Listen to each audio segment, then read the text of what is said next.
Hi friends, welcome to my channel.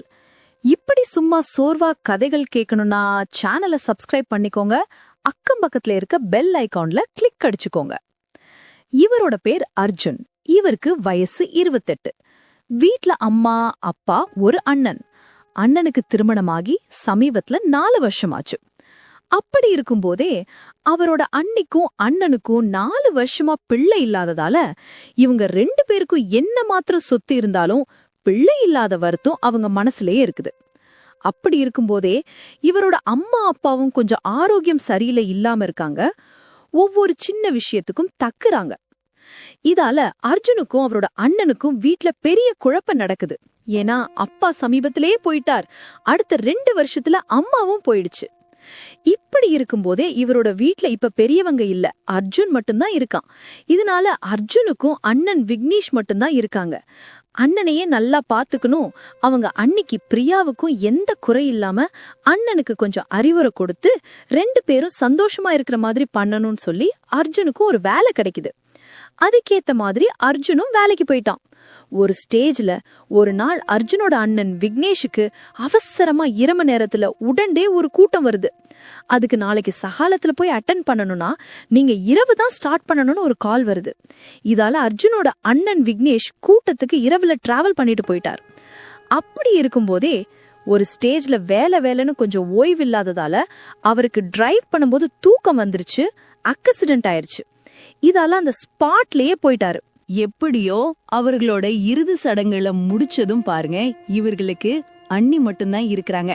ஊர்ல இப்போ இவங்களுக்கு பிள்ளை இல்ல, இவங்களோட பங்கு கொடுத்துட்டீங்களா, அவர்கள் எப்படி வீட்டு விட்டு போயிடுவாங்க, இதுக்கு அடுத்து நீங்க தான் இருக்கலாம்னு சொல்றப்போ இந்த அளவுக்கு நம்ம அண்ணி நம்ம வீட்டுல இருந்து தன்னோட அப்பா அம்மாவை கவனிச்சு பாத்துக்கிட்டாங்க.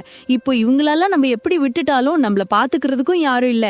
இருந்தாலும் பரவாயில்ல இருக்கட்டுன்னு சொல்லி நம்ம அர்ஜுன் சாரி சொன்னாலும் கூட நம்ம அண்ணியும் இந்த வார்த்தை சொல்ல. ஏன்னா இது வரைக்கும் தன்னோட கணவர் இருந்த வரைக்கும் எந்த குறையுமே இல்ல.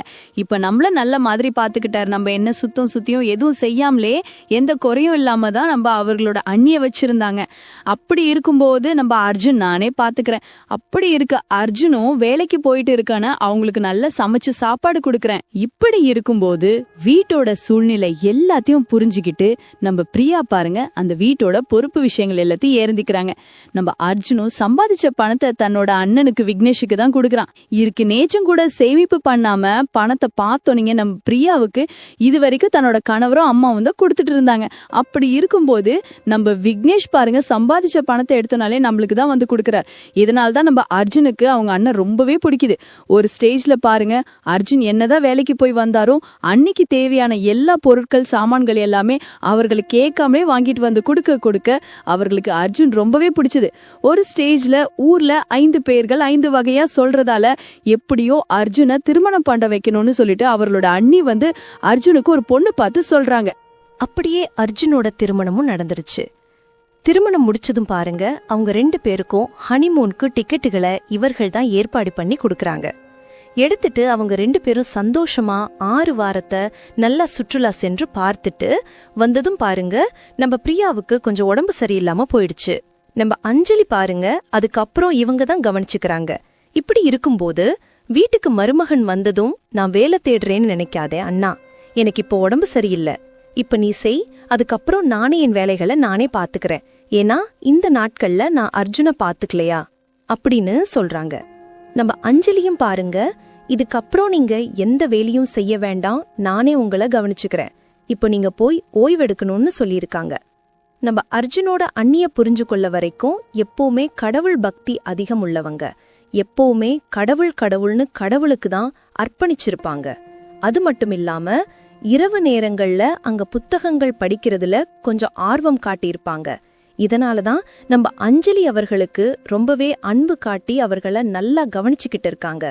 நம்ம அர்ஜுனும் அவர்களோட அண்ணிய கவனிச்சதுதான் நம்ம அர்ஜுனோட மனைவியா அடிக்கடி கேட்டுட்டு இருப்பார். அப்படி இருக்கும்போது ஒரு நாள் அவர்களுக்கு டேப்லெட்டில் எடுத்து கொடுத்து இரவு தூண்ண போயிருக்காங்க.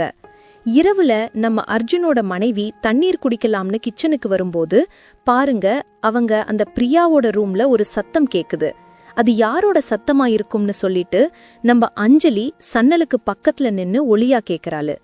யாரோட சத்தம்னு கேட்காம நம்ம அஞ்சலி சன்னலுக்கு அருகில நின்னு ஒளியா கேக்குற மாதிரி இருந்தாலும் இது ஒரு தப்புன்னு கேட்க கூடாது, அது ஒரு மாதிரி நம்மோட பிழையா கூட இருக்கலாம்னு சொல்லிட்டு போயிடுறாங்க. அடுத்த 3 நாள் பாருங்க, மறுபடியும் அதுக்கேத்த மாதிரி ஒரு சத்தம் கேக்குது. இதனால ரூம்ல இருந்து வெளிய வந்து அவங்க அறையை ஏதாவது பார்க்கணும், யாரோட சத்தம்னு சொல்லிட்டு அவங்க அர்ஜுனோட மனைவியா சொல்றாங்க. சொன்னனும் நம்ம அர்ஜுனும், நீ அப்படே எங்க அண்ணிய நீ சந்தேகப்படுறியா, ஏதாவது உன்னோட பிழையா இருக்கும், இப்படி இருக்கும்போது அவங்க மட்டும் இருக்கும்போது இங்க ரூம்ல மட்டும் எப்படி சத்தம் வரும், நீ ஏன் இப்படி பண்ணிட்டு இருக்கன்னு கேக்குறப்போ நான் உனக்கு போய் சொல்லல, இந்த ஒரு வார்த்தையை நீங்க நம்புங்கன்னு சொல்றான். சரி வா ரூமுக்கு போய் பார்க்கலாம் சொல்லிட்டு நம்ம அர்ஜுனும் ரூமுக்கு போய் பார்க்க போகும்போது யாரும் அந்த ரூம்ல இருக்க மாட்டாங்க, இவங்க மட்டும்தான் இருப்பாங்க. என்ன அர்ஜுன் இந்த நேரத்துல ரூமுக்கு வந்திருக்கேன், இல்ல அண்ணி உங்களுக்கு உடம்பு சரியில்லை, சரி நல்லா இருக்கீங்களான்னு கேட்கதான் வந்தேன் அப்படின்னு நம்ம அர்ஜுனும் சொல்லிருக்கான். அதுக்கப்புறம் நம்ம அஞ்சலியும் அர்ஜுனும் ரூமுக்கு வந்து இவங்க 2 பேரும் சண்டை போட்டிருக்காங்க.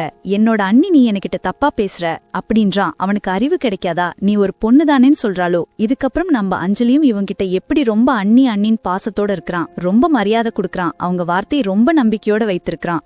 இப்படி இருக்கும்போது நம்ம ஏதாவது சொன்னாலும் நம்ப மாட்டான். இதனால இப்படி செய்யிட்டு இருந்தா உங்க அம்மாவுக்கு சொல்லி அனுப்பிட்டு விடுவேன்னு சொல்லி நம்ம அஞ்சலி மிரட்டுறாளு. இதுக்கப்புறம் நமக்கு என்ன நடந்தாலும் நம்ம இதை பொருட்படுத்தாம இருக்கலாம்னு சொல்லிட்டு நம்ம அஞ்சலியும் ஏதாவும் கண்டுக்க மாட்டாங்க.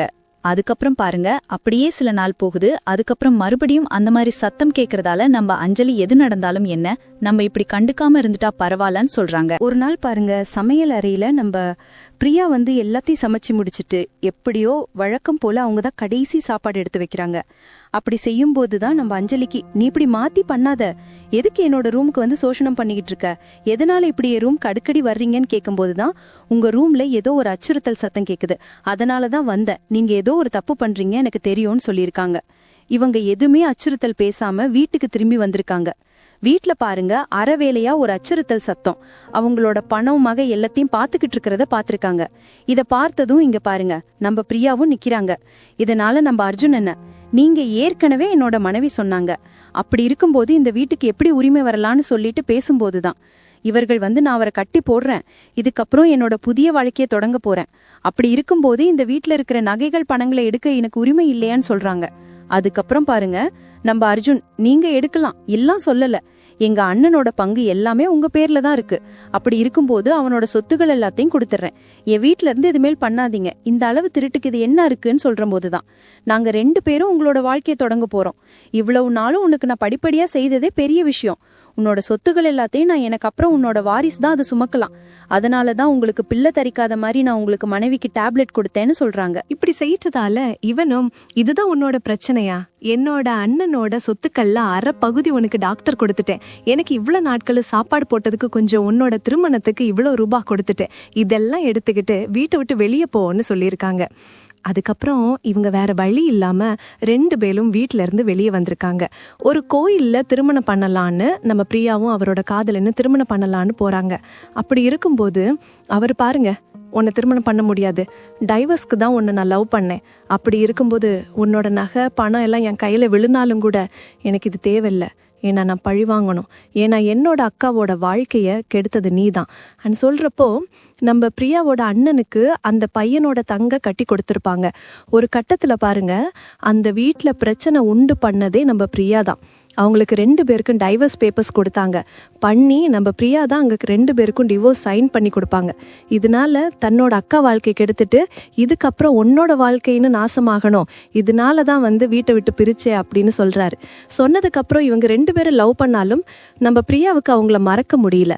ஒரு ஸ்டேஜ்ல அவங்க வீட்டுக்கு போறாங்க.